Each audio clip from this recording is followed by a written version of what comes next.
Hey, what's up, everybody? True Boxing here. Thank you for coming back to Get Hit with the Truth. So today we are doing the Espinoza versus Ramirez recap as Rafael Espinoza and Robeisy Ramirez rematched on Saturday, December 7th as part of a double main event as they rematch for the WBO Featherweight Championship of the World at 126 pounds. Now, before we get into that, if you could smash the like button, leave a comment, or subscribe to the channel, I really do appreciate any and all support that I can get as I continue to build my channel here. So this fight was, it was billed to be an explosive rematch. There was a lot of build towards this fight. And I don't know what it was about December 7th, but man, I got one of my three winners of the main events right. But the way the fights ended were just surprising outside of getting some predictions wrong, and this is one I got wrong. I really thought Robeisy Ramirez was going to outbox and take this fight serious and be 100% focused. And for the first 6 rounds, the first 5 rounds, he looked like he was pretty much in control. Espinoza had started to do better as the fight progressed. He started to do better, but nothing dominant, nothing like, oh man, he's busting up Ramirez now.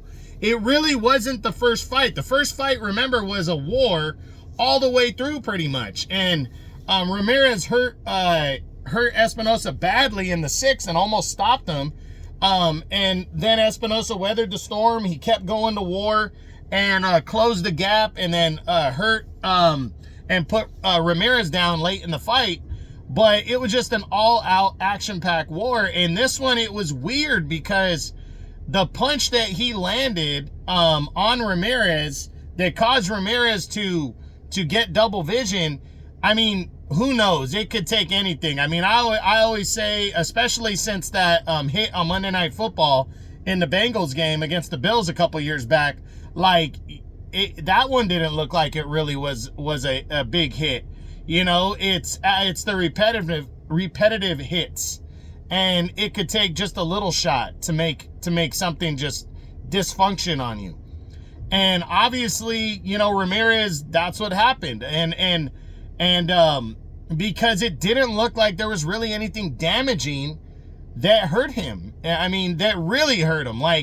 And they went back and took a look at the supposed elbow from round 4 and 5, and nothing really significant.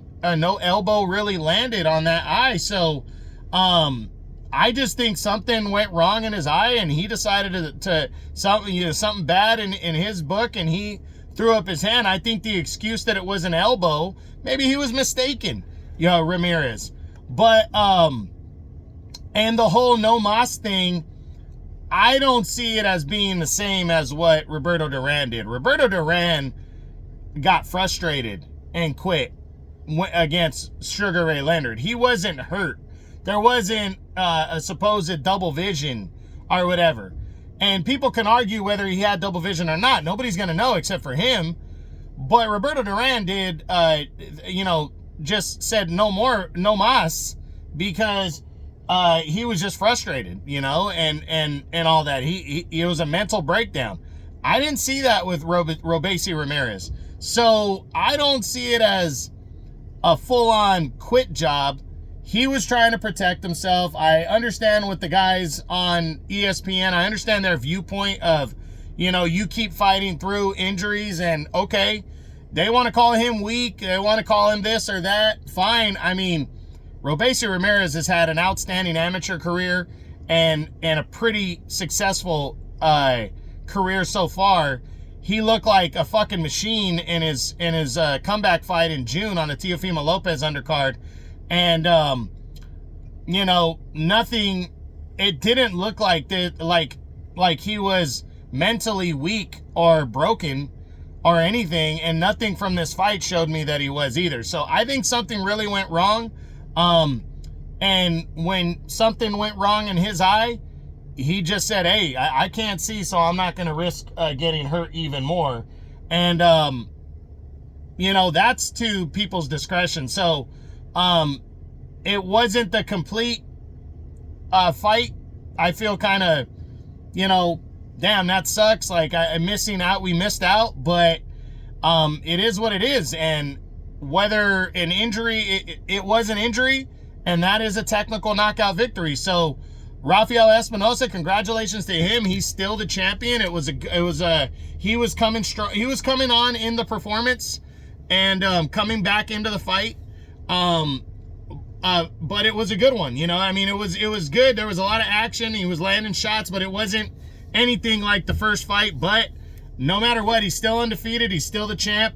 And Robeisy Ramirez, will see how he bounces back from this giving up scenario and go from there. But on the undercard, real quick, the other fights on the undercard, Landolfo Delgado stayed undefeated and stopped Jackson Marinez at 140. That was a big win. Ricardo Torres stayed undefeated as a heavyweight. He won a 5th round TKO over Isaac Munoz. And then Giovanni Santillan returned from the knockout loss to Brian Norman and destroyed Frederick Lawson in 1 round with a 1st round TKO. So that's it. That's what I got. That is my Espinoza versus Ramirez 2 ESPN recap. I hope you enjoyed the video. If you did, smash the like button, leave a comment, or subscribe to the channel. I appreciate any and all support. This is True Boxing, and you've been hit with the truth.